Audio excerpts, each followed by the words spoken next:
Bismillahirrahmanirrahim. Allahumma salli ala Muhammadin wa ali Muhammad. Assalamualaikum warahmatullahi wabarakatuh. Alhamdulillah, di sini Al-Fakir akan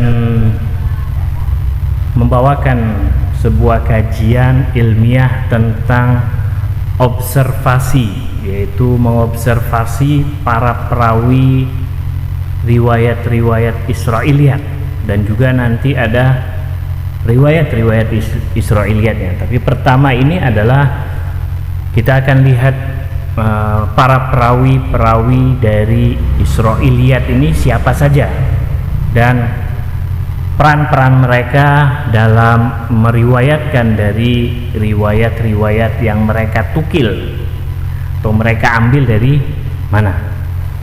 Dalam sebuah ayat dikatakan wala bismillahirrahmanirrahim wala taqfu ma laisa laka bihi ilmun inna sam'a wal basar wal fuad kullu ulaika kana anhu mas'ula. Jadi jangan kita berpendapat tanpa ilmu atau tanpa dalil, sebab semua itu akan ada pertanggungjawabannya. Jadi apa yang kita lihat, apa yang kita dengar, lalu kita berdalil tanpa ada bukti-bukti, maka semua akan ada pertanggungjawabannya kelak. Ikhwan dan akhwat sekalian, ayat yang tadi itu mengarah pada sebuah masalah rasional ilmiah, yaitu tidak boleh seorang menghukumi sebuah perkara dengan menafikan atau mengatakan tidak atau menetapkan kecuali berdasarkan bukti atau adanya dalil. Dan bagi kita juga tidak boleh, dilarang keras mengamalkan hadis kecuali hadis itu sahih dan berdasarkan dalil. Maksudnya berdasarkan dalil, kesohihannya itu jelas. Sebaliknya, jadi kita tidak boleh mengamalkan hadis kecuali hadis itu sahih berdasarkan dalil. Sebaliknya tidak boleh bagi kita, yaitu menghukumi hadis itu bohong atau hadis itu maudhu kecuali berdasarkan dalil yang jelas atas kebohongannya. Nah, di sini ana akan berbicara terlebih dahulu, akan ana bicarakan tentang riwayat Israiliyat yang terwarisi atau masuk di dalam riwayat-riwayat Imamiyah, mazhab Ahlul Bait alaihissalam. Yaitu nanti akan dibahas apa itu Israiliyat, apa saja bagiannya, sebab hingga menjadi terwarisi di kalangan Imamiyah. Itu nanti akan dibahas. Tapi terlebih dahulu di sini kita perlu garis bawahi atau pahami.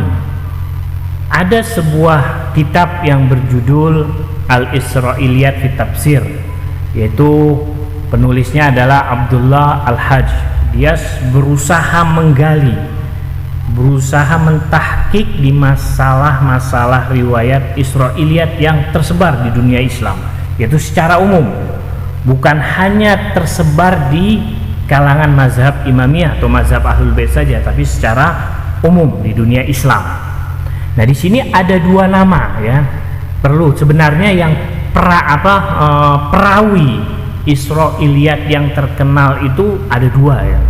Yaitu pertama adalah Ka'ab al-Ahbar, dan juga ada yang disebut dengan Abdullah bin Saba. Tapi Abdullah bin Saba ana nggak bahas karena mazhab Imamiyah mengatakan, berpendapat bahwa Abdullah bin Saba ini fiktif, nggak jelas, buatan atau boneka dan lain sebagainya.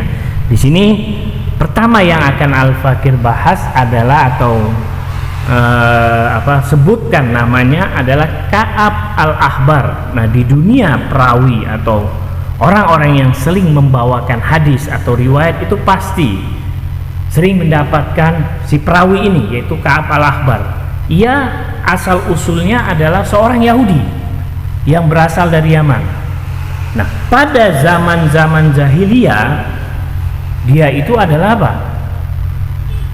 Pada zaman-zaman jahiliyah dia seorang pendeta yang mana masuk Islam di masa Umar bin Khattab. Jadi ada yang mengatakan di masa Umar bin Khattab, tapi ikhtilaf kapan dia masuk Islam, ikhtilaf.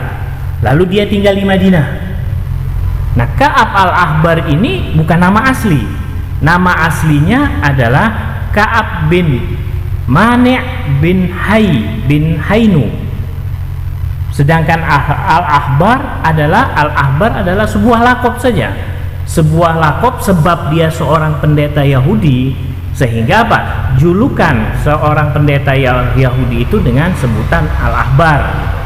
Nah, Ka'ab al-Ahbar ini di kalangan mazhab Ahlul Bait ditolak riwayatnya.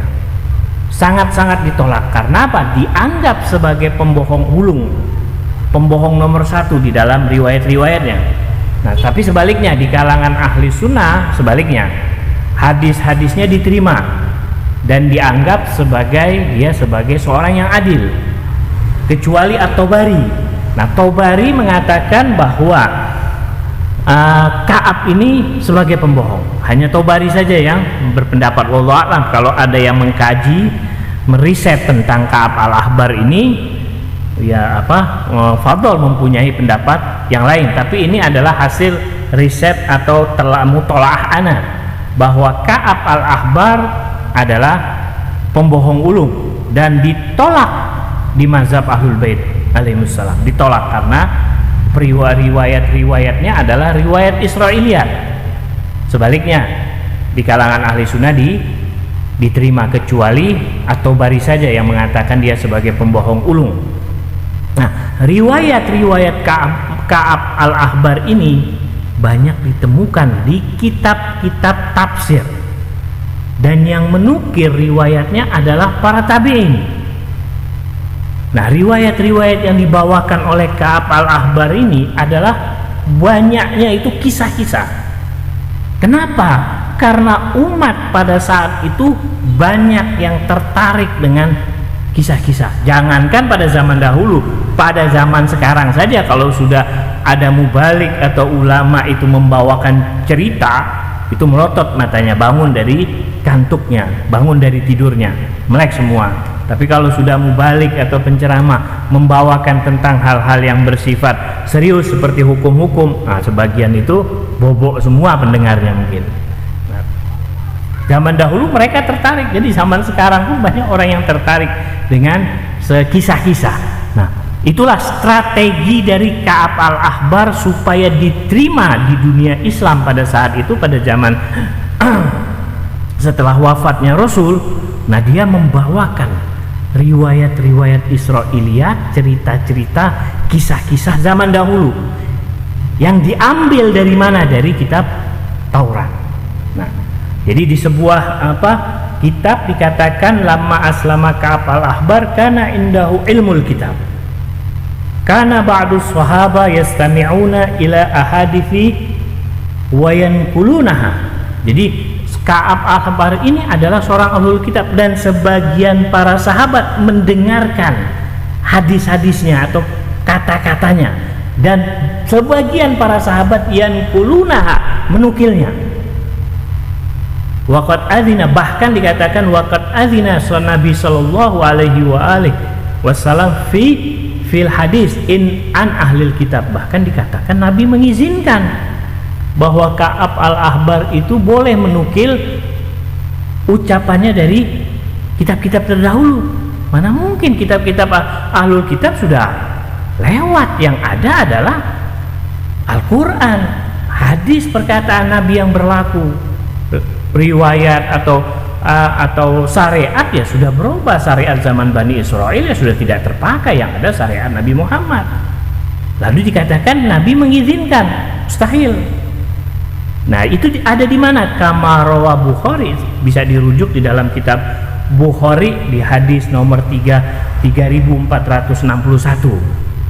An Abdullah ibn Amr radhiyallahu anhu anna Nabi sallallahu alaihi wa alihi qala hadithu an bani Israil wala haraj.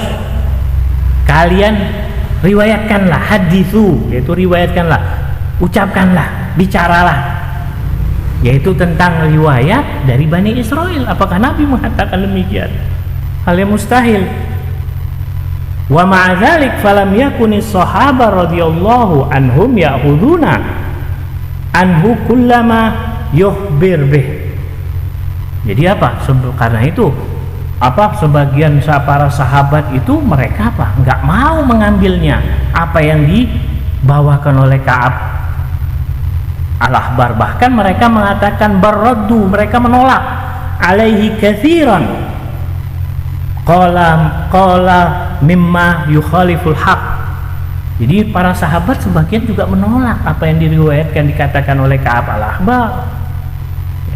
Dan Az-Zahabi juga mengatakan, menukil yaitu dari Ahmad Amin mengatakan wa hadza yadulluna ala anna Ka'ab kana la yazalu ba'da islamihi yarji ila Taurat wa ta'alim al-Israiliyah. Jadi Az-Zahabi mengatakan menukil dari ucapan pendapat Ahmad Amin mengatakan bahwa Ka'ab al-Ahbar ini sudah jelas menunjukkan kepada kita bahwa dia itu setelah masuk Islam dia masih meriwayatkan riwayat-riwayat yang dia ambil dari kitab Taurat dan ajaran-ajaran Bani Israel.